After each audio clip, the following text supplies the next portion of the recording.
आ सकती है बहुत बड़ी तबाही, मच सकता है कोहराम, मौसम ले सकता है कई लोगों की जान। बात हो रही है चक्रवाती तूफान रेमल की।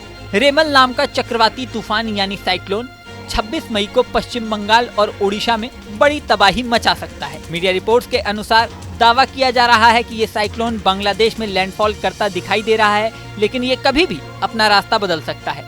इसका लैंडफॉल बांग्लादेश के सुंदरवन से लेकर ओडिशा के समुद्र तट में कहीं भी हो सकता है।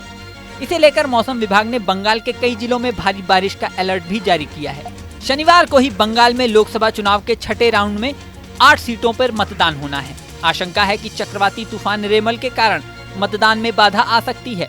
मौसम विभाग ने कोलकाता, हावड़ा, नादिया और झारग्राम जिलों में ऑरेंज अलर्ट जारी कर दिया है। साथ ही मछुआरों को समुद्र में जाने से मना कर दिया गया है। बता दें कि भारतीय समुद्र में आमतौर पर प्री मानसून और मानसून के समय तूफान आते रहते हैं, जो अरब सागर या बंगाल की खाड़ी के ऊपर बनते हैं। बंगाल की खाड़ी में पिछले साल भी भीषण चक्रवाती तूफान मोचा आया था और उससे पहले साल 2020 में अम्फान और साल 2019 में चक्रवाती तूफान फानी ने भयंकर तबाही मचाई थी। अब रेमल भी बड़ी तबाही ला सकता है। राज्य सरकार ने इससे बचने के लिए सभी उपाय करने शुरू कर दिए हैं। मौसम विभाग का कहना है कि साइक्लोन की गति बहुत तेज है। ये 102 किलोमीटर प्रति घंटे की स्पीड से समुद्र तटों से टकरा सकता है। वहीं सरकार भी इस आसमानी आफत से निपटने की तैयारियों में लग गई है। प्री साइक्लोन वॉच शुरू हो चुका है।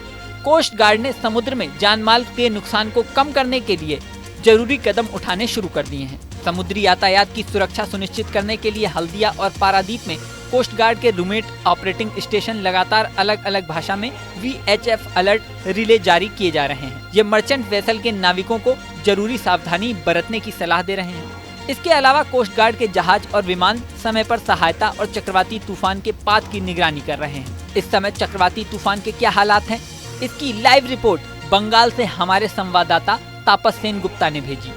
सुनिए उनकी रिपोर्ट। एक और चक्रवाती तूफान से जूझने के लिए तैयार हो रहा है पश्चिम बंगाल का तटीय इलाका। इस तूफान का नाम रखा गया है रिमेल और ये माना जा रहा है कि 26 तारीख देर शाम को खेपुपारा बांग्लादेश और सागर आइलैंड पश्चिम बंगाल के बीचों बीच कहीं भी ये लैंडफॉल कर सकता है। जिस समय ये लैंडफॉल करेगा तब इसकी रफ्तार तकरीबन 110 से 120 किलोमीटर प्रति घंटे की हो सकती है और गस्टिंग माना जा रहा है 120 से 130 किलोमीटर प्रति घंटे के रफ्तार से हो सकती है, जिसके वजह से काफ़ी ज़्यादा नुकसान हो सकता है। और आज से ही अलग अलग तटीय इलाकों में खासकर दक्षिण 24 परगना, पूर्व मिदनापुर और उत्तर 24 परगना के तमाम तटीय इलाकों से लोगों को खाली करवाया जा रहा है और समुद्र में जाने के लिए मछुआरों को मना किया गया है, क्योंकि आज शाम से ही हवा और जो मौसम है वो करवट ले सकती हैं। बारिश का आसार है। शुक्रवार, शनिवार और रविवार काफ़ी ज़्यादा बारिश हो सकता है। इस तरह का अलर्ट दिया गया है IMD की ओर से और हर मुमकिन कोशिश की जा रही है कि लोगों को तटीय इलाकों से हटाकर सुरक्षित जगहों पर ले जाया जाए, साइक्लोन सेंटर्स में ले जाया जाए। ये प्रक्रिया अभी शुरू हो गई है।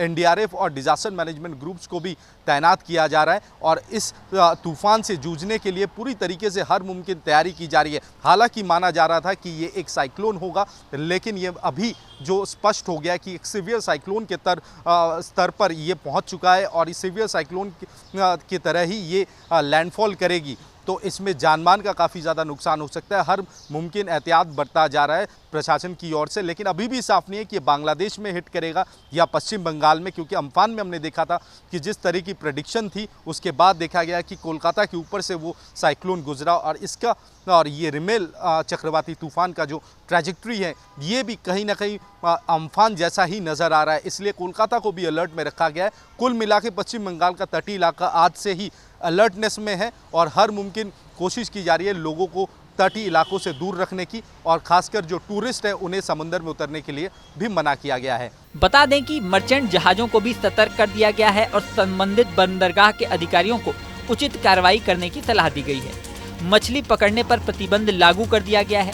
मत्स्य पालन विभाग ने अपने संबंधित क्षेत्र में देशी नौकाओं की मौजूदा स्थिति के बारे में सूचित करने के लिए आगाह किया है। अभी 9 आपदा राहत टीमें हल्दिया, पारादीप, गोपालपुर और फ्रेजरगंज सहित स्ट्रेटेजिक जगहों पर तैनात कर दी गई हैं। आपको बता दें, इससे पहले अप्रैल की शुरुआत में भी पश्चिम बंगाल के जलपाईगुड़ी में आंधी और तूफान की वजह से भारी तबाही हुई थी। तूफानी हवाओं ने कई जगह पेड़ों को जमींदोज कर दिया था और कच्चे घरों की मकानें उड़ गईं। उस तबाही में कई लोगों की जान चली गई थी, कई लोग जख्मी हो गए थे।